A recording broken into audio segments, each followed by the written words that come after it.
ఉన్నటువంటి ఒక వ్యక్తి. ఆయన ఒక మంచి ప్రవక్త, వెరైటీగా ఉంటుంది లైఫ్. వినండి, మనం కేవలము గతం గురించి ధ్యానం చేసుకునే కాదు, మన నిజ జీవితంలో ఏం చేయాలో కూడా మనము అన్వయించుకుంటూ అన్ని విధాల 2 విధాల వాక్యం చెప్పుకుంటున్నాం. మీరు పాత నిబంధన గ్రంథమే అనుకుంటున్నారు కాదు, పాత నిబంధనే కాదు, పాత నిబంధనలో ధ్యానం చేస్తూ కొత్త నిబంధనలోకి వచ్చి మనము ఈ వాక్యాలను మనం ఏం చేస్తున్నామంటే అన్వయించుకుంటూ మనం ఏం నేర్చుకోవాలో నేర్చుకుంటున్నాం. సరే, ఈరోజు ఒక ప్రాముఖ్యమైన వ్యక్తి గురించి నేర్చుకుందాం. హోషేయ. ఆయన పేరేంటి? హోషేయ. ఇక అది ఓపెన్ చేయండి, హోషేయ గ్రంథం ఓపెన్ చేయండి. ప్రవక్త గ్రంథం 745 పేజ్. మీకు వెంటనే రాకపోవచ్చు, వచ్చేస్తుంది చూడండి. 745 పేజీలో ఉంటుంది. ఓకే, ఇప్పుడు ఈ రాజు యొక్క ప్రాముఖ్యత ఏంటి అని వెళ్ళే ముందుగా మనం కొన్ని విషయాలు ధ్యానం చేద్దాం. ఇర్మియా గ్రంథం 7వ అధ్యాయం 8వ వచనం చూడండి. ఇర్మియా 7:8. ఇర్మియా గ్రంథము 7వ అధ్యాయము 8వ వచనం. ఇదిగో అబద్ధపు మాటలను మీరు నమ్ముకొనుచున్నారు, అవి మీకు నిష్ప్రయోజనములు. ఇదేమి మీరు జారచోరక్రియ నరహత్య చేయొచ్చు, అబద్ధ సాక్ష్యం పలుకుచు, బయలునకు దూపం వేయచ్చు, మీరు ఎరిగిన దేవతలను అనుసరించుచున్నారు. అయినను నా నామం పెట్టబడిన ఈ మందిరంలోనికి వచ్చి నా సన్నిధి నిలుచుచు విడుదల నుండి ఉన్నామని మీరు చెప్పుదు. ఏ క్రియలన్నీ జరిగించటికైనా మీరు విడుదల నుండి నాదని చాటబడిన ఈ మందిరము మీ దృష్టికి దొంగల గుహైనదని ఆలోచించుడి. చూడండి, ఇది యెహోవా వాక్కు. ఓకే, ఇక్కడ మనం చూసినట్టయితే ఏమని చెప్పండి. ఇదిగో అబద్ధపు మాటలు మీరు నమ్ముకొని ఉన్నారు, అవి మీకు నిష్ప్రయోజనాలు. ఏ మాటలు నమ్ముతున్నారు? ఒక ఇర్మియా ప్రవక్త వచ్చి చెప్తున్నాడు అక్కడ, యూదా ప్రజలతో చెప్తున్నాడు. చూడండి, మీరు నమ్మే మాటలన్నీ కూడా అబద్ధపు మాటలు. ఆ రోజుల్లో నీకు గతంలో చెప్పా, చాలామంది ప్రవక్తలు ఉన్నారు. ప్రవక్త అంటే ఎవరు చెప్పండి? ప్రవక్త అంటే ఎవరు? దేవుని చేత ఏర్పాటు చేసుకోబడి దేవుని మాటలను మనుషులకు తెలియజేసే ఒక మధ్యవర్తులు. ఓకే, దేవుని మాటను ప్రజలకు బయలుపరిచేటువంటి ఒక అంబాసిడర్ అనుకుందాం. దేవుడు ఏది చెప్తాడు దాన్ని తీసుకొచ్చి ప్రజలకు ఏం చేస్తారు? వాళ్ళు ఖచ్చితంగా తెలియజేస్తారు. ఇలాంటి ప్రవక్తలు ఆ రోజుల్లో యెషయా, ఇర్మియా ప్రవక్తలు ఉన్నప్పుడు ఇంకా చాలామంది ప్రవక్తలు ఉన్న వాళ్ళందరూ అబద్ధ ప్రవక్తలు, వాళ్ళు కూడా ప్రవక్తలుగా చలామణి అవుతున్నారు. ఆ రోజుల్లో అలా జరిగింది. ఇర్మియా అంటాడు, ఇదిగో మీరు అబద్ధపు మాటలన్నీ కూడా నమ్ముతున్నారు. నేను ఈరోజు చెప్తున్నాను చూడండి, ఈరోజు చాలామంది కూడా ప్రస్తుతం ఉన్నటువంటి పరిస్థితుల్లో టీవీలు పెడితే వాక్యం వస్తుంది. జాగ్రత్తగా వినండి, టీవీలు పెడితే వాక్యం వస్తుంది, ఎక్కడ పెడితే అక్కడ చర్చిలో వాక్యం వస్తుంది. దేవుని సంఘాలు ఎన్నో ఉన్నాయో సైతాను సంఘాలు కూడా అన్నీ ఉన్నాయి. మీకు తెలుసా విషయం? డైరెక్ట్గా సాతాను ఇది నా సంఘం అని చెప్పుకోదు. సంఘాలలోకి వచ్చి దూరి సంఘాలను పాడు చేస్తూ సంఘాలలోనే తిష్టవేసి చెప్పవలసిన వాక్యాన్ని చెప్పనీయకుండా దాచిపెట్టేది కూడా అబద్ధపు బోధ. అసలు అబద్ధపు బోధ అంటే ఏంటి, నేను ఎలా తెలుసుకోవాలి? ఉన్న వాక్యాన్ని దాచిపెట్టి లేని దాన్ని కలిపి చెప్పటం అబద్ధపు బోధ.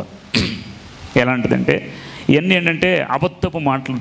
ఎంత పాపం చేసినా, ఎంత తప్పు చేసినా సేవకుని దగ్గరికో ప్రవక్తల దగ్గరికి వచ్చినప్పుడు ప్రవక్తలు ఏమంటారు? దేవుడిని ఆస్వాదిస్తున్నాడు, వెళ్ళిపో. మీరు ఎక్కడికి వెళ్ళండి, ప్రవక్తల దగ్గరికి ఏం చెప్తారు చెప్పండి? దేవుడు నీకు వాగ్దానం ఇస్తాను, నేను ఆశీర్వదిస్తాడు, వెళ్ళిపో.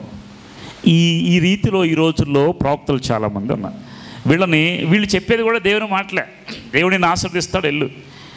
నిజానికి ఇప్పుడు మీకు ఏదైనా బాగా గాయమయ్యి సెప్టిక్ అయిపోతుంది, నీకు బిడలేస్తే తగ్గదు. అలాంటప్పుడు ఏం చేయాలంటే ఒక ఇంజెక్షన్ ముందు ఇచ్చి నీకు సెలైన్ పెట్టాలి, లేదా నీకు నొప్పి కలిగేలాగా ఇంజెక్షన్ గుచ్చాల్సిందే ఇన్ఫెక్షన్ ఎక్కువైపోయినప్పుడు. అలాంటి నొప్పి లేకుండా నీకు బిళ్ళ తగ్గిపోయింది, ఇది చాలు అని చెప్పేసి కాంప్రమైజ్ అయిపోయి దాన్ని రానివ్వకుండా మెల్లమెల్లగా చిన్న చిన్న మాటలు చెప్తూ అసలు దాన్ని ముందు వేయకుండా చేస్తే ఖచ్చితంగా అదేమో తెలుసా? అబద్ధపు బోధ. అవునా అని మీరు అనుకోవచ్చు. ఎందుకంటే ఎక్కడ ఏది చెప్పాలో అదే రావాలి మనకి.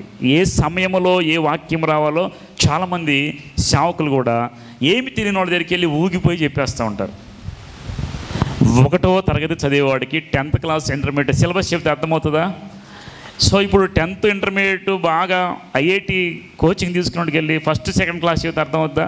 చాలామంది సేవకులు కూడా ఈరోజు ఎవరికి ఏం వాక్యం చెప్పాలో కూడా తెలియని స్థితిలో వాళ్ళకి ఇది చెబుతారు, వీళ్ళకి ఇది చెప్తారు, ఏం అర్థం కాదు. అసలు తెలియని వాళ్ళకి వెళ్ళి బాగా ఉద్యోగం చెప్తే వాళ్ళు ఏంటారు, డైజెస్ట్ చేసుకోవడానికి కొంత చిన్న పిల్లవాడికి మీరు బిర్యానీలు పెడితే అరుగుతుందా? చిన్న పిల్లవాడికి పాలే పోయాలి. బిర్యానీ తినేవాడికి పాలు పోస్తే అసలేం సరిపోదు. కాబట్టి నేనేమంటానంటే సరైన వాక్కు, సరైన బోధ సరైన రీతిగా చేయాలి. ఇలా చేయనిదంతా కూడా అయ్యంటే ఉన్నదాన్ని దాచిపెట్టి వేరే దాన్ని చెప్పేటువంటి బోధ అవుతుంది. అందరినీ మనం అనలేము, కానీ ఉన్నదానిని ఉన్నట్టుగా చెప్పాలి. అది నొప్పి కలిగిన, బాధ కలిగిన. ఇర్మియా వచ్చి ఆ రోజుల్లో అలాగే ఉన్న వాక్యాలు ఉన్నట్టు చెబుతుంటే ఇర్మియాని ఏం చేశారంటే వాళ్ళందరూ చాలా ద్వేషించారు. ఇర్మియాని చంపింది ఎవరు చెప్పండి? యెషయాని చంపింది ఎవరు? ఇర్మియాని చంపింది ఎవరు? ఇప్పుడు హిజ్కియా కుమారుడు మనష్షే వచ్చాడు, చెట్టు త్వరలో దాక్కున్న ఆయన ఏం చేశాడు? రంపాలతో కోసి చంపేశాడు. ఎందుకంటే ఇదిగో నువ్వు సరి చేసుకో, నువ్వు తప్పు చేస్తున్నావు అని చెప్పి రాజు దగ్గరికి వచ్చి ప్రవక్త చెప్తే నువ్వు నాకు చెప్పేది ఏంటి అని ఆ రాజు ఏం చేశాడు తెలుసా? ఆయన దాక్కున్నటువంటి చెట్టు త్వరలో దాక్కుంటే రంపాలతో సగానికి కోసేశారు. బయటికి కూడా రావడానికి అవకాశం లేదు ఆ ప్రవక్తకి. అంటే నిజం చెప్తే ఇలా చంపేస్తారు. ప్రవక్తలందరినీ దేవుడు పంపిస్తానంట, ప్రవక్తలందరూ రాళ్ళతో కూడా చంపేశారంట. నానావిధ సమయాల్లో దేవుడు ప్రవక్తలను పంపిస్తే ఆ ప్రవక్తలందరినీ కూడా రాళ్లతో కొట్టి చంపించారు యోధావారు, ఇశ్రాయేలు వారు. ఎప్పుడైనా చేదు, నిజం అనేది చేదుగానే, అబద్ధం అనేది తీయగా ఉండొచ్చు, నిజం అనేది చేదుగానే ఉండదు. ఆ రోజుల్లో అంట అబద్ధ మాటలు మీరు నమ్ముతున్నారు, నిజమైన దేవుని వాక్యాన్ని మీరు నమ్మట్లేదు అని ఆ రోజు ఇర్మియా కూడా మొత్తుకుంటే ఒక్కరు కూడా ఇర్మియా మాట వినేవాళ్ళు కాదు. ఈరోజు చూడండి, బయట చూస్తే అనేక చోట్ల సువార్త ప్రకటించబడుతుంది. వీటన్నిటిలో నిజమైంది ఏదో అబద్ధమైందో మీకు తెలుసా? మీరు చెప్పండి. నేను ఒక విషయం చెప్తున్నాను, వారి ఫలముల వల్ల వారు ఎలాంటి వాళ్ళో తెలుస్తుంది. ఒక మంచి చెట్టు ఉందనుకోండి, ఆ చెట్టుకి ఒక మంచిగా కాయలు కాస్తే అది మంచి చెట్టు అంటారు. దానికి ఒక్క కాయ కూడా లేకుండా చెట్టు బాగా పచ్చగా కనపడితే అది మంచి చెట్టు అవుతుందా? కానీ కాబట్టి ఒక చెట్టు మంచిదని ఎలా తెలుసుకుంటో దాని కాయలను బట్టి. ఇప్పుడు ఉన్నటువంటి సువార్త బోధకులు అనేక మంది, సేవకులు అనేక మంది తిరుగుతున్నారు మన మధ్యలో. వీళ్ళందరూ ఎలాంటి వారు? ఆత్మచేత నడిపింపబడేవారు కాదంటే వారి యొక్క ఫలాలను బట్టి మనము తెలుసుకోవాలి. ఏది నిజమైన బోధ, ఏది నిజమైన బోధ కాదు అంటే మీకు బైబిల్ చదివే అలవాటు ఉంటే మీకు ఆటోమేటిక్గా దేవుడు తెలియజేస్తాడు. మీకు బైబిల్ చదివే అలవాటు లేకపోతే భజన చేస్తారు. ఎవరో తెలుసా? మా పాస్టర్ గారు, మా సేవకుడు అంత గొప్ప, పోటీలు పడి తన్నుకుంటారు. మీరు యూట్యూబ్లో చూడండి, ఒక పాస్టర్ గారిని ఒక వ్యక్తి తిడితే ఆయన ఇంకోటి కింద తిడతా ఉంటాడు. వాళ్ళకి ఆర్మీ ఒకటి ఉంటుంది. ఏంటో నాకు అర్థం కాదండి. ఇది లోకస్తుల వల్లే వాళ్ళు తన్నుకోవడం, గుద్దుకోవడం ఇదంతా చూస్తూ ఉంటే వీళ్ళకి వాక్యం తెలియదు అసలు. నేను ఎప్పుడేం చెప్తానండి, సేవకుడిని గౌరవించండి, అంతేగాని దేవుళ్ళ పూజించవద్దు. సేవకులు ఎప్పుడు దేవుడు కాదు, దేవుడే దేవుడు. దేవునికి మనుషులకి మధ్యవర్తి ఎవరు? సేవకుడు. సేవకుడిని గౌరవించాలి, ఆ తర్వాత గణపరచాలి, దేవుని వాక్య ప్రకారం లోబడాలి. కానీ ఆయన్ని ఎప్పుడు కూడా దేవుడిలాగా పూజించి నెత్తిని పెట్టుకునే పని చేయకండి. అలా అని చెప్పేసి లెక్క లేకుండా మాట్లాడకూడదు కూడా. సేవకులు, ప్రవక్తలు కూడా వస్తే భయపడిపోతారు ఆ రోజుల్లో. కాబట్టి నిజమైన వాక్యం ఏదో, అబద్ధమైన వాక్యం ఏదో, అబద్ధ బోధ ఏదో, నిజమైన బోధ ఏదో మీరు తెలుసుకోవాలంటే కేవలం బైబిల్ చదవండి. నేనే కానీ బయట ఇంకెవరే కానీ ఎవరు వాక్యం చెప్పినా బైబిల్లో ఉందా లేదా వినండి. బైబిల్లో అది ఉందా లేదా? బైబిల్ చదవని వాళ్ళంతా ఎవరు ఇది చెబితే అది నమ్మేస్తారు. నేను మీకు చెప్పేది కూడా అదే. నేను చెప్పింది కూడా గుడ్డిగా నమ్మాల్సిన అవసరమో లేదు. బైబిల్ అది ఉందా లేదా, బైబిల్ వాక్యం ప్రకారం బోధిస్తున్నారా లేదా అని అవగాహన మీకు ఎప్పుడు వస్తుందంటే ఎప్పుడైతే బైబిల్ ఓపెన్ చేసి చదువుతారో అప్పుడే మీకు అర్థమవుతుంది. కాబట్టి మీకు వివేచన జ్ఞానం కావాలి, మంచి చెడులు వివేచించి. ఇది దేవుని ఆత్మవరాల్లో ఎన్ని వరాలు ఉన్నాయి మొత్తం చెప్పండి? 9 వరాలు చెప్పండి. బుద్ధివాక్యము 3 భాగాలుగా యోజన చెప్పాను నేను. బుద్ధివాక్యము, జ్ఞానవాక్యము, ప్రవచన వాక్యం, ఇదంతా ఒక సెట్. రెండో సెట్ వచ్చేసరికి అద్భుతాలు చేయటం, స్వస్థపరిచే వరము, తర్వాత విశ్వాసం. ఓకే, 3 ఇంకో సెట్. 3 సెట్టు నానావిధ భాషలకు అర్థం చేయడం, వివేచన వరం. ఇలా అనుకుంటే మీకు ఈజీ గుర్తుంటుంది. మామూలుగా 9 వరాలంటే గుర్తుండవు. నేను కూడా ఇంతవరకు 9 అంటే నాకు గుర్తుండేది కాదు. 3 సెట్లు చేసుకుంటే నాకు గుర్తొచ్చింది. బుద్ధివాక్యము, జ్ఞానం, ఇదంతా వాక్యానికి సంబంధించింది 3 ఉన్నాయి. బుద్ధివాక్యము, జ్ఞానవాక్యం, ప్రవచన వాక్యం. ఈ వాక్యాలకు సంబంధించిన 3. మూడోది సూచనలు చేసేది, అద్భుతాలు చేయటం, విశ్వాసము, స్వస్థపరిచేవారు. మూడో సెట్ అంటే భాషల గురించి. భాషలకు అర్థం చెప్పడం, వివేచన, జ్ఞానం.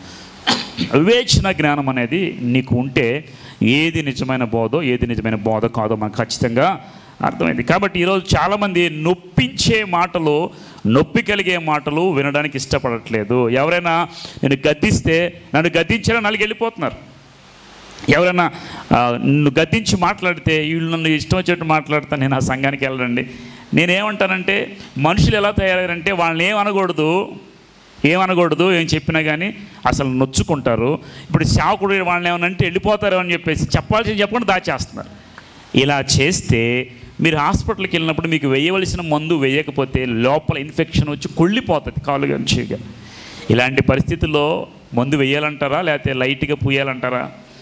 ఖచ్చితంగా మందు పడకపోతే, సూది గుచ్చుకోకపోతే నీకు స్వస్థత రాదు. కాబట్టి వినండి, దేవుని వాక్యము రెండంచుల ఖడ్గము వంటిది, దేవుని వాక్యం అద్దము వంటిది. మనం చూసినప్పుడు సరి చేసుకోవాలి. అద్దం ఏం చేస్తుంది? మనం చూసుకొని ఎక్కడెక్కడ ఎక్కువ ఉందో ఎక్కడెక్కడ తక్కువ ఉందో అన్నీ సరి చేసుకొని, అందరూ అద్దం చూసుకొని వచ్చారు. వాళ్ళ చూడని వాళ్ళు ఎవరు ఉన్నారు? నేను కూడా చూసి వచ్చాను, తలదూక్కొని వచ్చాను. అంటే అద్దం చూస్తే నాకేమైంది? చెదిరిపోయిందంతా సరి చేసుకున్నా. దేవుని వాక్యం చూస్తే నాకేమర్థం అవ్వాలి? నా జీవితంలో సరి చేసుకోవాల్సిందాన్ని ఇది దేవుని వాక్యం అంటే. కాబట్టి ఆ రోజులు అబద్ధ బోధకులు, అబద్ధ ప్రవక్తలు చాలామంది వచ్చి ఉన్నదాన్ని లేకుండా లేని దాన్ని కలిపేసి ఇష్టానుసారంగా వాక్యం చెబుతూ ఇర్మియా అంటాడు, ఇదిగో మీరు అబద్ధాలను వింటున్నారు, చాలా జాగ్రత్తగా వినండి, అబద్ధాలను చూసి మోసపోవద్దు, ఏది సత్యమైన వాక్యమో ఏది నిజమైన వాక్యం మీరు గ్రహించడం. ఈరోజు కూడా అనేక మంది, నేను చెప్తున్న ఈరోజు బయట ఉన్నటువంటి ట్రెండ్ ఏంటంటే, క్రిస్టియానిటీ ప్రస్తుతం ట్రెండ్ ఏంటంటే కర్చీఫ్లు, నూనెలు, ఓకే, తర్వాత ఏం బాటిల్స్, నూనె బాటిల్స్, కర్చీఫ్ వాటర్ అన్నీ బిజినెస్ చేస్తున్నా. అంటే ఇప్పుడు నూనె అనేది మనం తీసుకోవచ్చా లేదా? బైబిల్ గ్రంథంలో మీరు సంఘ పెద్దలను పిలిపించి నూనె రాసి ప్రార్థన. నూనె అనేది క్రైస్తవ లోకంలో ప్రార్థన చేసి నూనెను మనం తీసుకుంటాం, తప్పు లేదు. కానీ దాన్ని బిజినెస్ చేయకూడదు. కర్చీఫ్లు ఇస్తున్నారు ప్రార్థన చేసి. ఇప్పుడు యేసుక్రీస్తు అనే శిష్యులు వెళ్తుంటే వస్త్రపు చెంగు ముట్టి స్వస్థత పొందుకున్న పరిస్థితులు బైబిల్ గ్రంథంలో ఉన్నాయి. కానీ కర్చీఫ్లు ఎక్కడ కూడా, వినండి, కర్చీఫ్లు ఎక్కడ కూడా ముడితే అంటే నేను ఒకటి చెప్తున్నా, నీకు విశ్వాసం ఉంటే అది కూడా జరగవచ్చు, నేను తప్పు అన్నట్లా. వినండి, నెక్స్ట్ టచ్ అనేటువంటి బోధలు వచ్చినాయి. టచ్, వాడు ఎంత పాపంతో వచ్చినా దేవునికి ఇచ్చేస్తున్నాడు పో అంటున్నాడు.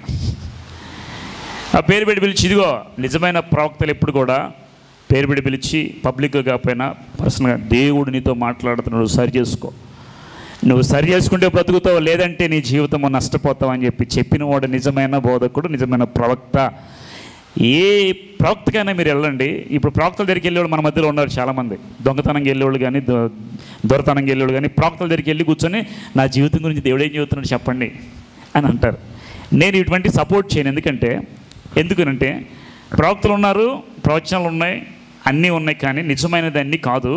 నేనేం నమ్ముతానంటే, వినండి జాగ్రత్తగా, ఇప్పుడు నా లైఫ్ బాగాలేదు, జాగ్రత్తగా వినండి, నా లైఫ్ బాగాలేదు, కొంచెం గడ్డు కాలం వచ్చింది, ఓకే, నాకు కష్టకాలం వచ్చింది, ఎంత ప్రయత్నించినా ఇది సంతోషం రావట్లేదు, అప్పులు తీరట్లేదు. ఇప్పుడు మనం ఏం చేస్తామంటే ఎవరి దగ్గరికి వెళితే నాకేం చెబుతారేమో అనుకుంటారు.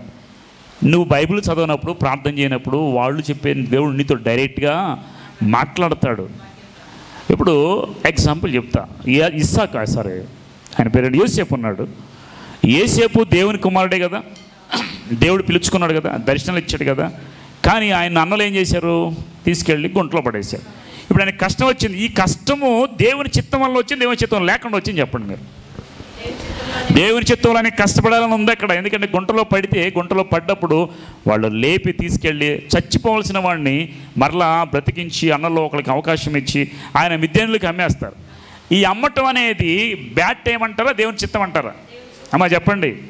దేవుని చిత్తం. ఈరోజు కష్టం నీకు వచ్చిందంటే అది కూడా దేవుని చిత్తం. యేసుక్రీస్తు పడవలు వేసుకొని శిష్యులందరూ కలిసి గల్లీ సముద్రం వెళ్తుంటే యేసుక్రీస్తు ఉన్న పడవ మీదే గాలివాన కొట్టింది. వినండి జాగ్రత్తగా, ఎవరి పడవ మీద కొట్టింది? యేసుక్రీస్తు వారు ఉన్న పడవ మీదే గాలివాన కొట్టింది. ఎందుకు కొట్టింది చెప్పాలి. మరి యేసుక్రీస్తు ఉంటే మనకి ఏమి కష్టం రాకూడదు కదా. మీరేం చేస్తారండి? ఇక్కడ చెదిరిపోయి బెదిరిపోయి, అమ్మో నా జీవితం మీదకి తుఫాను కొట్టింది, ఏం చేయాలి ఇప్పుడు, ఎవరి దగ్గరికి వెళ్దాం, ఏం చదువుదాం అంటే వాడి దగ్గరికి వెళ్ళంగానే వాళ్ళు ఏం చెబుతారు? దేవుడు నీకు కష్టం పెట్టాడు, జాగ్రత్తగా నిలబడి శ్రమలు అని చెప్పరు. కానీ దేవుడిని ఆశ్రయిస్తాడు, పో నాకు అది కనిపిస్తుంది, ఇది కనిపిస్తుంది, తోటకూర అని చెప్పేసి అన్ని అబద్ధం ఒక్కటి కూడా జరగదని చెబుతున్నాను. మీరు వెళ్ళి చూడండి, మీరు జరుగుతాయండి. ఎవడెళ్ళినా అదే చెబుతారు వాళ్ళు. ఎప్పుడైనా ప్రవచించేవాళ్ళు ఎలా చెప్పాలంటే ఉన్నది ఉన్నట్టుగా చెప్పి సరి చేసుకో, లేదంటే నీకు ఆశీర్వాదము. ఇది నిజమైన బోధ, నిజమైన ప్రవచన, నిజమైన ప్రవక్తకి చెప్పాల్సిన మాట. పాపం చేసినప్పుడు వెళ్ళినా కానీ దేవుడిని ఆశ్రయిస్తాడు అంటాడు, పరిశుద్ధులు వెళ్ళినా కానీ దేవుడు అందరిని ఆశ్రయిస్తాడు. కానీ దేవుని మాట ఎప్పుడు కూడా ప్రవక్తలు ఏం చెప్పారంటే, చెడిపోయేటువంటి రాజరికానికి వెళ్ళిపోయి ఇదిగో నువ్వు సరి చేసుకో, నీ బయలు విగ్రహం తీసి అప్పుడు నువ్వు బాగుపడతావు. నేను ఇప్పటివరకు చెప్పిన రాజుల గ్రంథాల గురించి, ప్రవచన గ్రంథం, ఈ ఫార్మెట్ ఎలా ఉంది చెప్పండి. రాజు విగ్రహారం చేస్తుంటే ప్రవక్త వచ్చి ఏం చెప్తాడు, ఎంతకాలం రెండు తలంపుల మధ్య ఉంటావు అని చెప్పి ఏలే వచ్చి నిజమైన దేవుడు తిరిగి అని చెప్పేసి నిజమైన దేవుని కనపరిచాడు, నువ్వు సరి చేసుకో అని చెప్పాడు. అంతేకాని దేవుడిని ఆశ్రయిస్తారని చెప్పాడు ఎక్కడైనా. అబద్ధ బోధకులు ఎవరో, అబద్ధ ప్రవక్తలు ఎవరో మీరు గ్రహించాలంటే మీకు జ్ఞానం ఉండాలి, ఇంగిత జ్ఞానం ఉండాలి, బైబిల్ జ్ఞానం ఉండాలి. ఏమీ లేకుండా ఎక్కడ పడితే అక్కడ పరిగెత్తిపోయి వెళ్ళిపోయి వాక్యం చదవరు, ప్రార్థన చేయి. ఇలా పరుగులు ఎత్తే వాళ్ళు అందరూ ఎవరంటే వాక్యము చదవని వాళ్ళు, ప్రార్థన చేయి. నువ్వు ప్రార్థన చేస్తే, వాక్యం చదివితే ఒక మాట బైబిల్లో ఉంది, దేవుని ప్రేమించు వారికి. ఎవరికి? మళ్ళీ చెప్పండి, దేవుని ప్రేమించు వారికి అనగా ఆయన సంకల్పము చొప్పున, చెప్పండి, ఆయన సంకల్పము చొప్పున పిలువబడిన వారికి సమస్తము సమకూడి మేలుకే. సమస్తము సమకూడి మేలుకే. ఎలా చెప్పండి? అన్నీ, మంచి చెడు కీడు కష్టం నష్టం వ్యాధి బాధ సుఖం లేమి అన్నీ కూడా అన్నీ కలిసి వచ్చి నీకు మేలే చేస్తాయి. నువ్వు ఎప్పుడైతే దేవుని మీద అనుకునే దేవుడు నాకు మేలే చేస్తాడని నువ్వు నమ్మినట్టయితే అటు ఇటు కలవరపడాల్సిన అవసరము లేదు అంట నేను. మీరేమంటారు చెప్పండి? అయ్యో నాకు బ్యాడ్ టైం నడుస్తుంది, శనిగ్రహం నడుస్తుందండి, బృహస్పతి అడ్డంగా వచ్చిందండి, ఆ గ్రహం అడ్డంగా వచ్చి ఏ గ్రహం అడ్డం రాదు నీకు. నువ్వు చేసిన క్రియల వల్ల కొన్నిసార్లు నువ్వు ఇబ్బందులు పెట్టుకుంటావు, నిన్ను బట్టి సాతాను వల్ల ఇబ్బందులు వస్తాయి. కానీ ప్రార్థన చేసి ఒకటే, నేను దేవుణ్ణి నమ్మాను, నా దేవుడు నాకు మేలు చేస్తాడని గట్టిగా నమ్మితే విశ్వసించేవాడు కలవరపడాడు. చెప్పండి, విశ్వసించేవాడు పరిగెత్తాల్సిన అవసరం లేదండి. యేసేపు దాదాపు 13 సంవత్సరాలు కష్టపడ్డాడు, చివరికి అనుకున్నది సాధించాడు లేదా?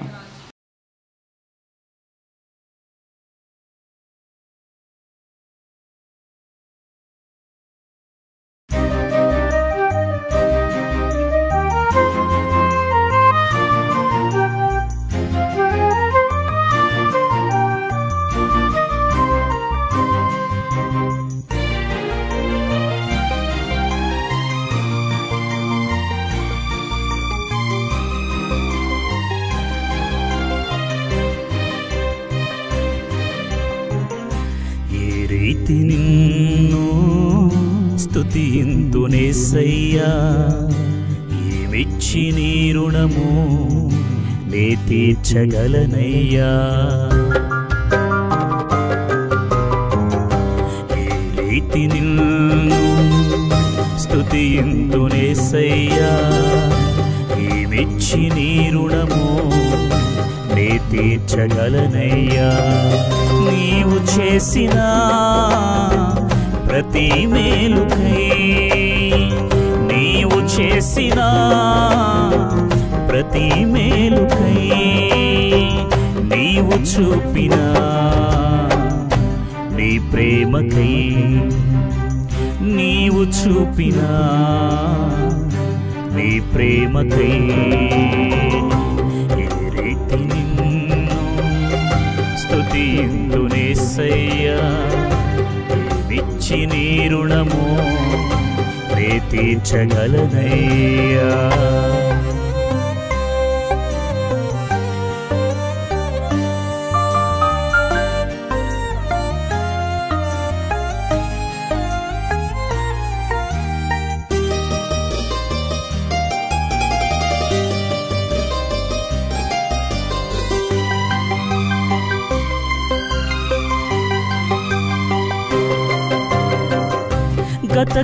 గతకాలమంతా నన్ను కాచినావే, నీ కృపతో నన్ను బ్రతికించినావే.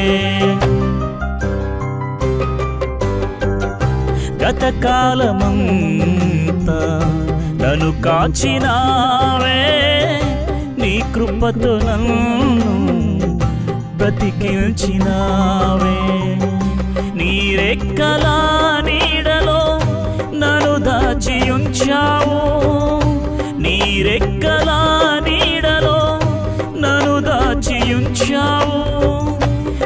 చేతిలో నన్ను చిక్కుకున్నావు, నీ చేతిలో నన్ను చిక్కుకున్నావు, చిక్కుకున్నావు. ఏ రీతి నిన్ను స్తుతింతునేసయ్యా, ఏమిచ్చి నీ రుణము నే తీర్చగలనయ్యా.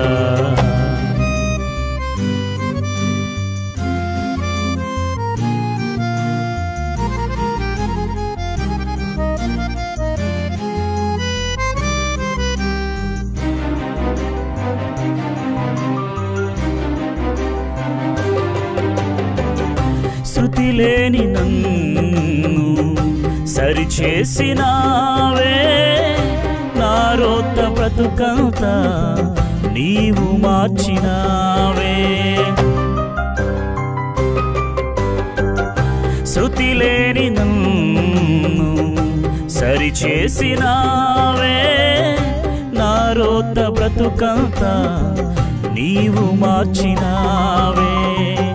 గతమంతా మన్నించి నీ వారసుని చేసి, గతమంతా మన్నించి నీ వారసుని చేసి, వెలయైన పాత్రగా నన్ను మార్చినావయ్యా, వెలయైన పాత్రగా నన్ను మార్చినావయ్యా, నన్ను మార్చినావయ్యా. ఏ రీతి నిన్ను స్తుతింతునేసయ్యా, ఏమిచ్చి నీ రుణము నే తీర్చగలనయ్యా. ఏ రీతి నిన్ను స్తుతింతునేసయ్యా, ఏమిచ్చి నీ రుణము నే తీర్చగలనయ్యా. నీవు చేసిన ప్రతి మేలుకై, నీవు చేసిన ప్రతి మేలుకై, నీవు చూపిన నీ ప్రేమకై, నీవు చూపిన నీ ప్రేమకై, ఏ రీతి నిన్ను స్తుతింతునేసయ్యా, ఏమిచ్చి నీ రుణము నే తీర్చగలనయ్యా, నే తీర్చగలనయ్యా.